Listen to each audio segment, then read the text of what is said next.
สบายดีทุกคนมีใครเคยกินบอด้วงที่เกิดอยู่ในต้นกล้วยหรือว่าใบกล้วยที่มันเป็นห่อๆทุกคนถ้าใครปลูกต้นกล้วยก็น่าจะเห็นว่ามันมีด้วงแล้วมันเห็ดเป็นห่ออยู่ในใบตองสำหรับใครเคยกินคอมเมนต์บอกเนี่ยเด้ออันนี้เขากำลังไปเก็บอยู่ต้นกล้วยที่เขาปลูกไว้ข้างบ้านโอเคเดี๋ยวเราจะพามาเบิ่งกันได้ว่ามันมีหน้าตาเป็นจังไหนนี่เขาก็ได้หลายเติบได้ประมาณ3-4 อันเดี๋ยวเรามาเบิ่งเลยว่ามันจะเป็นจังไหนมันก็สิเป็นด้วงอยู่ทางในรสชาติมันก็สิมันหลายถือว่าแซ่บเราก็ได้มาหลายเลยแหละเดี๋ยวเราจะเอาไปคั่ว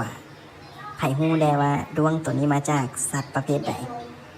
แต่ส่วนตัวเขาเป็นบะฮู้เลยว่ามันมาจากประเทศใดอาจจะมาจากแมงกะเบื้อหรือแมงเนี่ยกับบะฮู้กันหน้าตามันก็จะเป็นประมาณนี้แหละเราจะเอาไปคั่วรสชาติมันจะออกมันโอเคแล้วทุกคนเราก็จะได้ประมาณนี้แหละ5-6 ตัวเดี๋ยวเราจะเอาไปคั่วสำหรับคลิปนี้พอไว้ซ้ำนี้กันเด้อเดี๋ยวเจอกันคลิปหน้าสบาย